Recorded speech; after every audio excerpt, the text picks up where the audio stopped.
Welcome to Recap KC, y'all. I'm Nolan Akram, and this is my cousin Jonathan Ellis. And we're just gonna dive into it, guys. We're gonna talk about this KU game, KU Oklahoma game. It was a very, very clutch win for Kansas. They needed this win so badly. I mean, out of the stretch of games we had, this is probably the most important one we've had. You know what I mean? Like, we've been so bad on the road all year, and that's the key to winning the Big 12 year in and year out. You got to win on the road. Big win in Norman. McCullough came back. We got McDowell coming back, so we got our lineup. But yeah, as you were saying, I 100% agree. I think this was a huge road win for Kansas. They have losses on the road to West Virginia, UCF, those kind of, even K State, those kind of teams, and you need to win on the road in the Big 12, like you said there. And KU hasn't done it all year. I believe this is like their first road win in Big 12 all year. So, really nice job by them. I think it was a little bit close in the first half, but KU really pulled away in that second half and made plays. The only thing I want to say about it is I'm a little bit concerned that they still don't have any solid bench production. Like, even with that game, Dickinson and everybody played pretty well, 5 of the starters there, but nobody else really on the bench did anything again, and that could be a concern down the line, I feel like, for this KU team. Yeah. There's going to have to be one guy that's going to step up off the bench if we're going to do anything in March. I think the only guys that have a realistic shot at that, I guess Parker Brown, but I'm kind of leaning towards guys like Marco Jackson or Nick Timberlake, especially. I mean, Timberlake, man, obviously was supposed to be one of the better transfer portals in the country, amongst shooting guards, one of the better shooters for sure. And Marco Jackson, big 5-star recruit, McDonald's All-American. I mean, I think one of those guys, they just have to step up. And, Furphy stepped up big time. This game, he arguably behind Hunter Dickinson, he's easily our best player. 15 points, 9 rebounds, 3 steals, shot 5 for 8 from deep, or 3 for 5 from deep, excuse me, but he shot 5 for 8 from the floor. So, and yeah. Yeah, no, that's really solid. I like to see those kind of players step up for KU. Furphy, if he doesn't, that's the problem though. If you have to have all 5 of your starters playing good basketball, and when all 5 of them play really well, KU is a team that's really not an easy team to stop. But when you shut down 1 or 2 of those players, then it gets a lot harder for KU to pull off a win.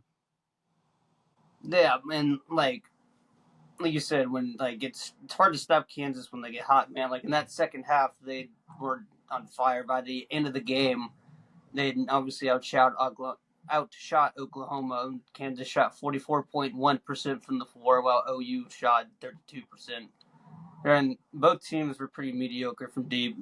Kansas shot 31.6%, and then Oklahoma shot 34.8%. Kansas was pretty trash from the line, though. I don't know how they went 9 for 18. I mean, that's kind of just unexcusable, to be honest. That's just bad on the road.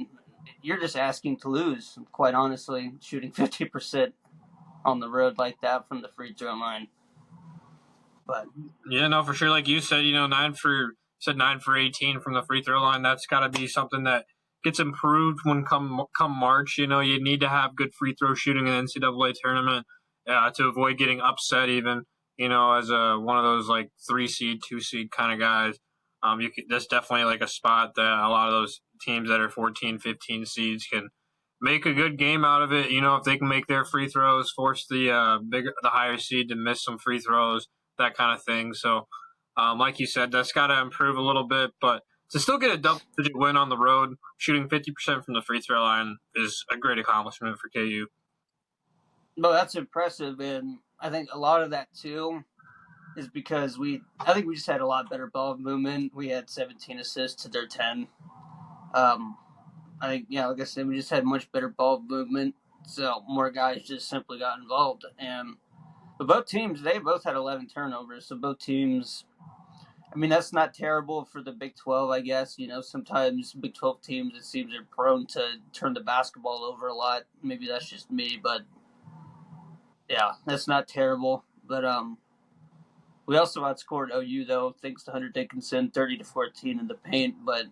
And we virtually had the same amount of fouls. We had 17, and OU had 16. Yeah, And pretty even ref game there too. Like you like to see when the calls are pretty much similar and not too heavy one way or the other. yeah, the way I'd look at that honestly to determine is like obviously fouls and turnovers. Those are probably like the biggest indicators, honestly. But what do you think with the player of the game? I think it had to have been Dickinson or Furphy. Yeah, I think like you could argue Dickinson, you could argue Furphy. To me personally, I'm gonna say it's Furphy because like he stepped up in a big way, and Dickinson's kind of expected to do that, night in, night out. And Yeah. Furphy's a guy that like at the beginning of the season you wouldn't think that he was going to contribute a whole lot to the KU offense, but he really developed his role nicely and played a great game at Oklahoma, like you said, 5 for 8 from the field, not a lot of mistakes, and that's what they're going to need from him down the line for sure. Mm-hmm. Oh yeah, and his defense, man. I think that's a pretty underrated aspect of his game, man. I mean, when when he puts effort on that defensive end, yeah, he could block and steal. I mean, he's like 6'9", he's athletic, he's quick. He can cut those passing lanes, like contest guys. I mean, honestly, man, he should probably go to the draft. I mean, I don't see why you wouldn't get drafted if you wanted to declare. I think he would be a first rounder. Yeah, to your point, I think he could definitely be an NBA prospect this season. But to me, I like to see him come back and develop a little bit more. I think he's been like Oh yeah, inconsistent at times, and I don't feel like he's going to be like a solid NBA player at the start. So I think like the best thing, a lot of people in college like to move on and go to the NBA. They think it's their only option or this or that, but like they kind of fizz out or they struggle in their rookie year, their first couple seasons. I think he needs to stay at least one more year, get developed, and he's going to be a great prospect next season, in my personal opinion. yeah, yeah. I mean, I totally agree. Obviously coming kind of from a selfish perspective as a Kansas fan, obviously I want to see dude come back, and I mean he would. I'm sure he could be potentially a leading scorer next year, if not our best player, if he comes back. Yeah. And who knows, Dickinson, he could come back. He's talked about it, but I want to shout out a couple Oklahoma players though. Uh, Jalen Moore, he did good, 17 points, 8 rebounds. And then Javian McCollum, 15 points. He shot 3 for 6 from deep. So I think those were probably the really bright spots for Oklahoma. Yeah, not a lot I of mean, players were able to no. in double digits. You see like KU having, I believe, like 4 players in double figures. I can't remember if Adams got to 10 points or not, but overall, like Yeah, KJ Adams, he almost did. He had 9 points, 4 rebounds. But DeJuan Harris, he had 11.7 assists. That was the other notable player I had down. But I probably got to give my player of the game to Dickinson, honestly. I mean, 20 points, 16 rebounds, 4 assists. I mean, that's like doing a little bit of everything. I mean, like you said, that's expected of him, but I don't feel like we've seen enough of this from him in conference play. Not near enough. We need to see more of it. oh, I agree because like sometimes Dickinson in conference play he's just not aggressive. He doesn't want to like he doesn't look for the shot. He doesn't look to like have the ball in his hands per se. Like in that one game he had like 19 minutes without a field goal. Oh, and Baylor, yeah, dude, that was unacceptable. Yeah, like he's got to be somebody who looks for the ball, is looking to score on, if not like at least every other possession, I would say for KU. And you like to see it this game, like you said, highlighting that passing. I think Dickinson passed really well that game, and that's something that if he can provide on the floor, KU already a great passing team in general. But if he can like get 4 assists a game or something like that, that would be absolutely huge for KU. Well, Dickinson, like, in terms of passing, he's probably the best passer I've seen, like, big men under Bill Self. Oh yeah. I mean, that dude, when he wants to get people involved, I mean, he can run an offense. I mean, like, in my mind, I've thought like, damn, that dude playing just like Jokic sometimes. And I mean, like you can't compare the two, obviously, but you get what I'm saying. Sometimes they got similar play styles, especially when he's getting everyone involved. Oh yeah, no, for sure. Like I think the big thing with Dickinson's game, though, the reason that he's not on a lot of NBA draft boards and stuff like that, like I said, I just don't think he gives like his 100% effort at all times. Sometimes you can kind of see him like like getting back at the end on defense a little slowly, or not really looking for the ball, or kind of just playing like not 100% effort. Not going Yeah, around that kind of thing. Like you can't be doing that. I think if you're trying to win a national championship and trying to do something big. yeah, yeah. I don't think he even had a steal or a block, dude. I mean, sometimes his defense is definitely lacking. I guess better word for it. I don't know, but like he's not the most athletic dude either. I get it sometimes, like it's about athleticism, but like defense is also about effort, man. So yeah, I would like to see a little bit more effort out of him on the defensive end, but yeah, there's not too much to say much more about this game. You ready to move on to the Kansas State game, bro? Yeah, we can move on to the Kansas State game. Kansas State game, I think like there's a must-win game for K State in Manhattan. If they're trying to get to the inside of a AA tournament, like you got to win at home. This is a big opportunity for them to win against a very decent TCU basketball team this season. But they had a couple points in the game where they got 10-point lead, 8-point lead, that kind of thing. But unfortunately, he couldn't finish it off, and I think it was a pretty crazy shot there by Nelson Jr. at the end. Like shout out on the shot there, but I think like K State kind of still put themselves in a poor position overall. Had a lot of different times that they had bad offensive spurts that had TCU going on an 11-0 run, and I think they went on a separate 12-0 run at one point in the game. K State clawed themselves back into it, but easier said than done. You just can't have that bad of offensive droughts in a game and expect to win. Oh hell no, dude. But yeah, you're right. You can't do that in the Big 12, dude. Like you just can't. You're just never gonna win. No, But like the thing is, in Kansas State, they shot pretty well though from the floor when they did shoot. They shot 47.9%. TCU shot 42.9%. But I mean, both teams were pretty efficient. But y'all couldn't shoot for shit from deep. 1 for 15, and a lot of that too is because of Perry going 0 for 6. That's unacceptable as well. yeah, no, That's just sure. you can't have that. For sure. I was gonna say like Perry, like he hasn't shot well from deep, but like he shot really nice from the 2-point field goal range. Like in that game specifically, played really well from there. Like you said, nobody's Yeah, been good from deep though. Carter sucked. Kaluma like 1 for 5. I think he was the only one to even hit a 3-pointer all game, and he still shot horrendous from the field. So yeah. I mean, TCU did all right. They went 6 for 14. It's not bad. It's like I don't know, like 41% or some shit. I don't know. that's solid. That's definitely solid. No, that's fine, dude. But both teams also made over 20 free throws. Kansas State had 25, TCU had 21, and both teams were actually getting on it on the boards. I mean, you guys slightly out rebounded TCU 31-27, but it seemed like both teams were getting after it. But both teams were a little sloppy too, 14 turnovers apiece. And you guys dominated TCU in the paint, outscored them 44-30. Yeah, no, big thing is I think like David Gasson played a really nice role. I think he had like Oh yeah, dude. points or something. He had a lot of good effort plays down the stretch too.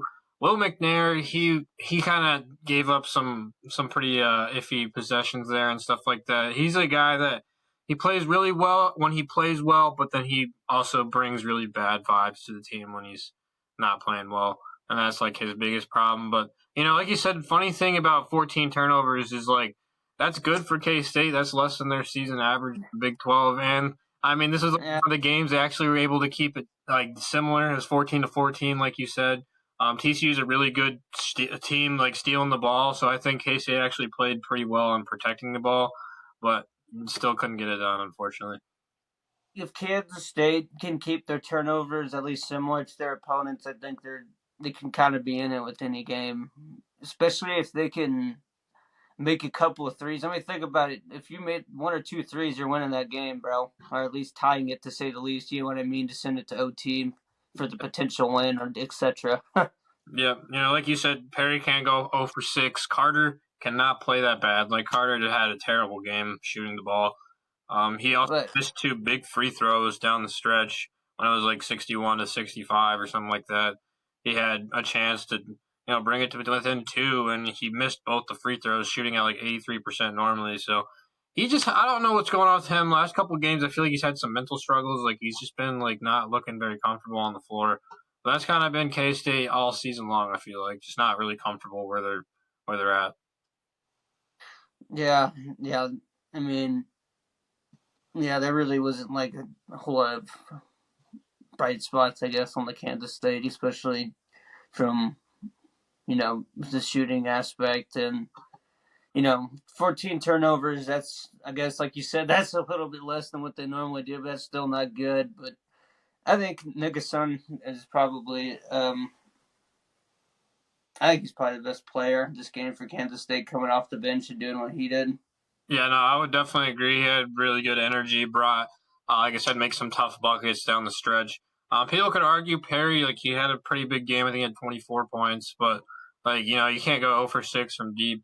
I think Hassan played a great game and was able to keep him in it. But I don't know. I'd like to see him do that more often down the stretch in these last few games of the year before the committee comes around and Big 12 tournament and all that stuff. So hopefully he can keep that energy going. Some other guys got to get going on that as well. But overall, not a very good shooting performance from deep or anything like that. Nobody really brought the effort like they needed to. Um, well, Perry, he did go 0 for 6, like we mentioned a couple of times, but at least he did go 12 or 12 from the line. I mean, that's pretty clutch. Oh yeah, he's a great free throw shooter. I believe I don't know if he still holds the position for the best free throw shooter in the Big 12, but at one point he had that rank. So I mean, he should for sure probably still top 3. But yeah, he's a great free throw shooter. He steps up when he needs to, makes it at the line, but which makes you wonder why he struggled from deep so badly this year. Shooting so well from the free throw line. Yeah, you and I have been talking about him all year in that aspect. Like he's just like a mystery. You really don't know what you're going to get from dude game in, game out, and that's a huge issue. Yep, that is definitely a big issue. But But oh, sorry. no, I was gonna say like definitely a big issue, but even players like Kaluma, who has been one of the better 3-point shooters on the team, has kind of fell off in that category. I'm kind of missing more Yeah, left, more right. Not really looking like he's in flow when he's shooting the ball, and they're just K State's just struggled from deep. I think this season in general. yeah. I think lack of shooting has really just been and turnovers have been the biggest downfall for y'all. Yep, no, for sure. But I do want to shout out like TCU. They got Mike Peavy. That Oh dude yeah, absolutely balling that game. He had like 26 or 24 as well, with like 9 rebounds or something like that, I believe. yeah. 26 points, 9 rebounds, 3 blocks, 3 steals. Shot 50% from the floor and went 2 for 3 from deep. And then you also got to shout out Jameer Nelson Jr. I mean, he only had 9 points, but he had 7 assists in the game-winning shot. So, I mean, dude did what he needed to do. Oh no, 100%. Speaking of like the game-winning shot, like you were saying, Nelson Jr. shoots 20% from deep on the season, like or at least in the Big 12 play, and he that was a big shot, Like, but they did say like the coach for TCU, he did say that when K State went to that zone, they were expecting man, so he thought about calling a timeout, didn't because he thought the defense was absolutely like spectacular. And Jameer Nelson hit that step back like fade away and contested jumper. So, big shot for him. TCU that big one. A little bit of luck behind that one, bro. I'd say. Yeah, bro, it's like a step back fader 3, bro. I don't know what the fuck that shit was. Well, it looked like he was shooting a foul, but it just didn't work out for him. I guess not, dude, bro. That was a crazy shot, dude. That shot, I was like, bro, that's just like Kansas State's luck. Dude, yeah, they just had not very good luck this season with Tomlin being this like clever, with his injury, and then you got the chance to win. If you go to overtime, K State, Jerome Tang undefeated in overtime, a great overtime coach. So TCU was able to avoid it. Got some luck on their side with that last possession, like you said, very top three to hit. But Nelson Jr., biggest shot of the game, he stepped up and hit it. So Yeah, yeah, dude, that took some balls to do that. So yeah, give credit where it's due. yeah, like Um, oh, sorry, bro. What were you gonna say? I was just gonna say. Let me think real quick. I had the thought. Um, I was just gonna say I think this was like overall really good basketball game to watch. Like I think it was fun. I think it was exciting. But in the end, K State that's a heartbreaking loss in Manhattan. Can't afford it. It's going to be really tough for these guys to get to the NCAA tournament at this point. But like I was telling you before we started recording, Jerome Tang did have when he was an assistant at Baylor, their team 1-8 in conference, went 7-1 to finish the year, 9-9, won 3 Big 12 tournament games, and got themselves into the Big 12. I mean, to the NCAA tournament. So if they can, it's not over for K State, but it's definitely not looking good. That's all I'm gonna say. No, no, it's not. Because with that loss, y'all dropped to 11th in the Big 12, and with KU's win, they moved up to 4th. So right now it's Houston at 1. They're leading the Big 12. Iowa State 2, Baylor 3. TCU moved up to 5 though. So with their win, so yeah, there's the top 5 teams. Yeah, Who this do is you think's really gonna win? At this point in the season, I think it's going to be tough, but I'm going to have to say it's going to be a battle between Iowa State and Houston. Iowa State, they've played really, really good basketball all year long. They've got some good wins on the road as well. And that's, like you said, that's pretty much crucial to winning the Big 12. You know how good they are at home. Nobody's got to really say that. They're Hilton Magic. I think them or Houston is going to be the winner this year. I mean, not to say Baylor and KU can't make a push, but they're going to need Iowa State and Houston to lose a couple games here. Yeah, Baylor and KU definitely can make a push. I mean, right. Well, actually, I misspoke. Houston and Iowa State are actually tied. My bad. Both at 9-3.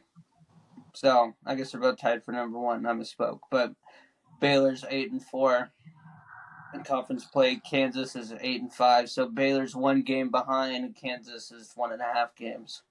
Yeah, so they need him to lose a couple games.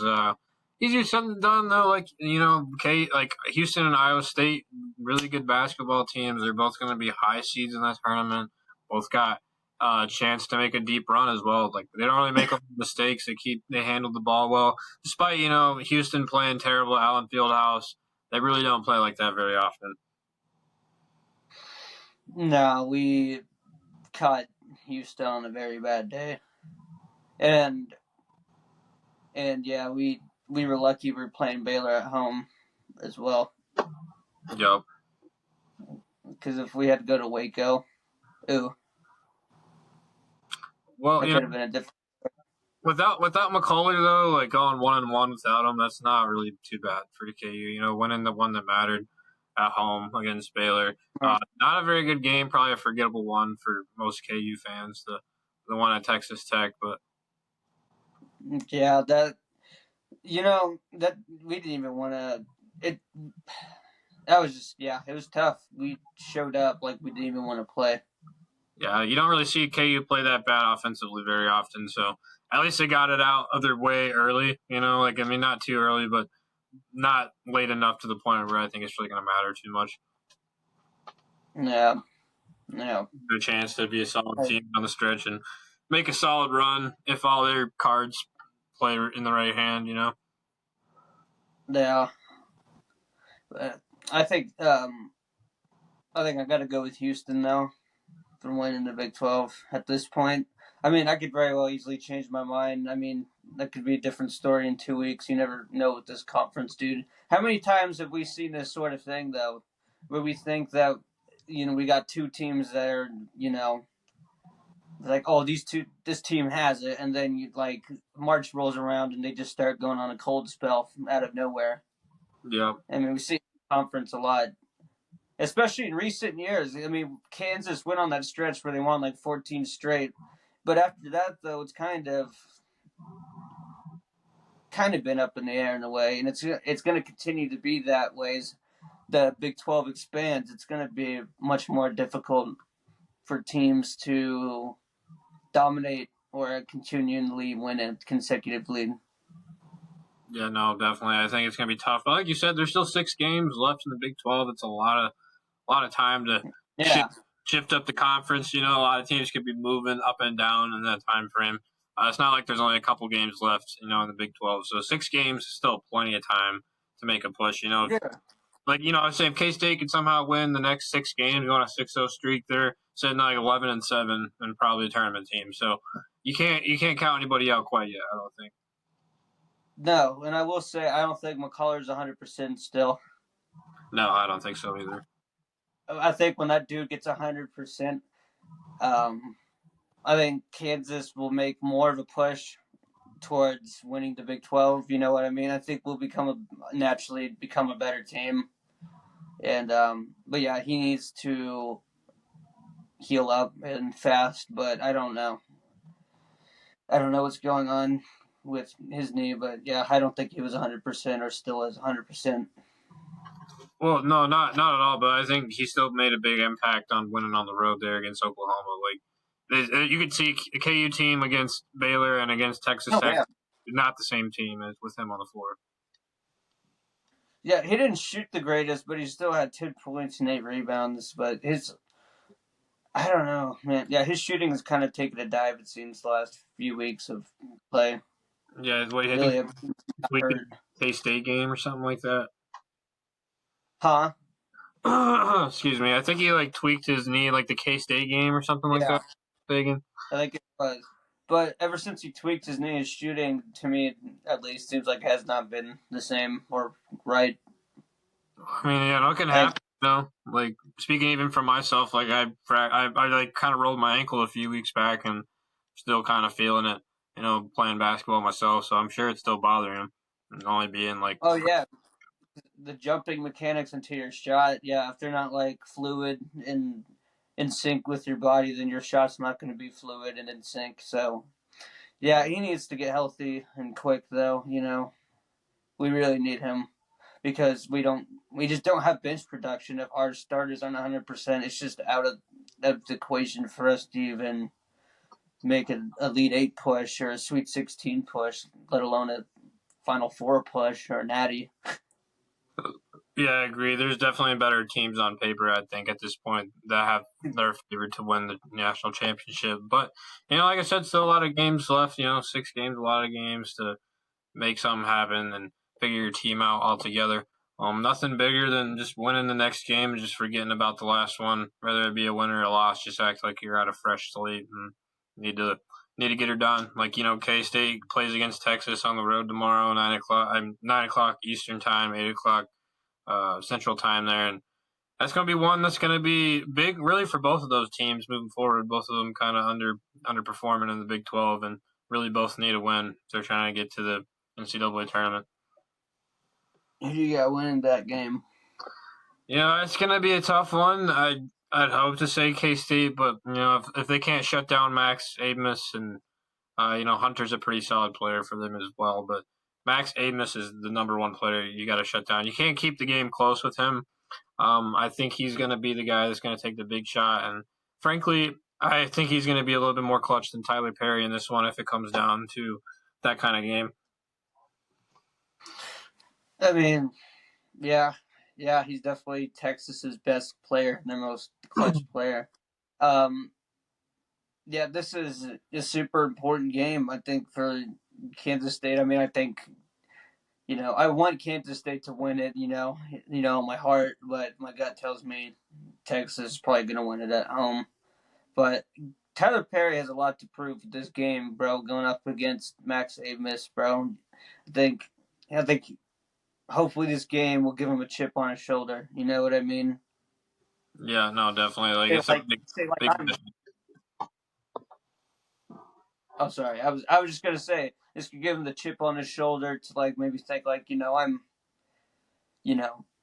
I'm just as good as a transfer as you are. You know what I mean in that sort of sense. And like Kansas State didn't make a mistake going for me over you, etc. Oh So no, I think he has lots. I agree.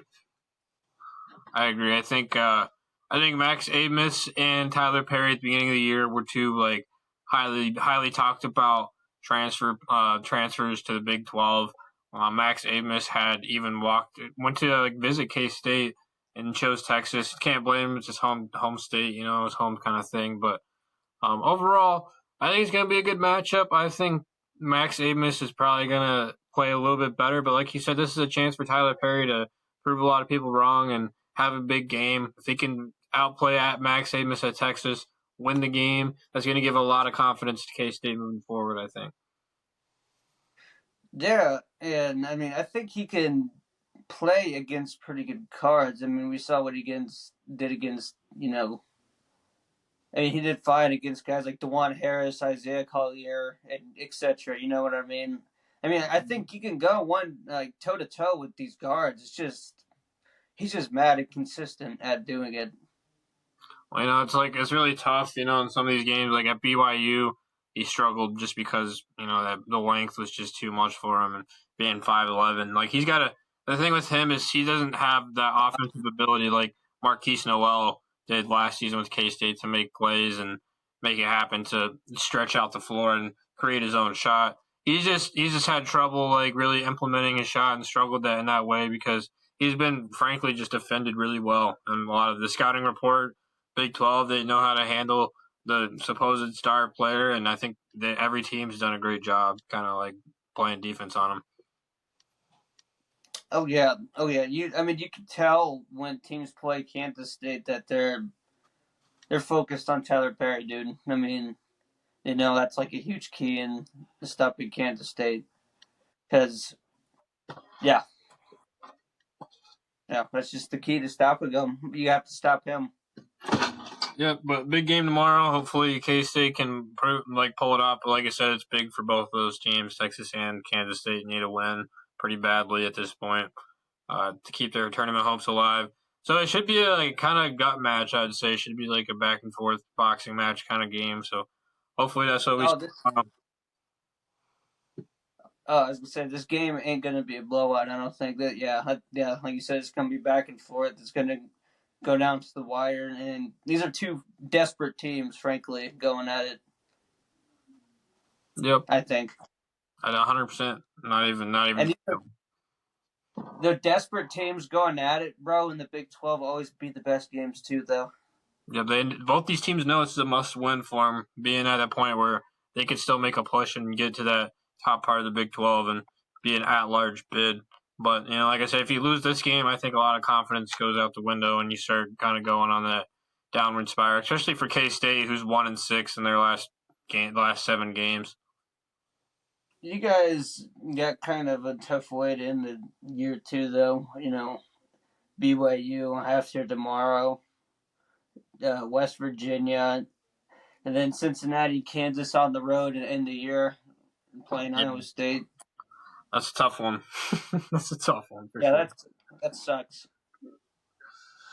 Yep, hopefully they can do something though, or make a miracle and win the Big 12 tournament. But like I said, as of now, not looking very promising. But a lot can change in 6 games. I'll tell you what, if you could beat Texas, BYU, and either Kansas or Iowa State, you guys might be okay.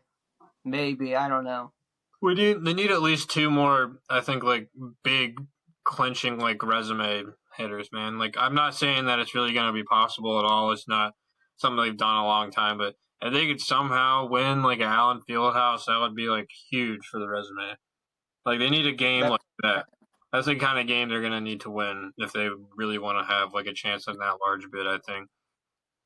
Yeah, out of Texas, BYU, Kansas, or Iowa State, you got to beat two of them probably. And I'm gonna say, personally, I think you're gonna have to beat Kansas and Iowa State. Like those are the teams that you're gonna have to beat. Like, and you have to win Yeah, all these really, but you need to win Iowa State and Kansas because those are the two games that are gonna be the best resume boosters. yeah, yeah. You're probably right. You probably don't even have an option. You possibly might need to run the table the rest of the way too. But it all depends. There's still quite a few weeks left. We'll see. There could be teams going on cold streaks. Who knows? They're Yep. not obviously they're not out of it yet, but it's looking tougher and tougher each week. Tough road ahead is always the road in the Big 12, man. You know. Yeah, Yeah. anything else to add? What's up? So you got anything else to add or mention or anything like that? Um, I was gonna look out. All right, so Kansas they finished their season um, with Texas, BYU, Baylor, obviously Kansas State, as just said, and they end the year at Houston. Ooh, that's pretty tough too, bro. That's very tough. Yeah, yeah, both kind of shitty ways to end the year. Houston on the But road too. Yeah, not fun. yeah, bro, that's awesome though. So senior night is Kansas State. That's awesome. Oh yeah, that'll be a big energy game. It's gonna Oh, be dude, that's even tougher to that's win K State.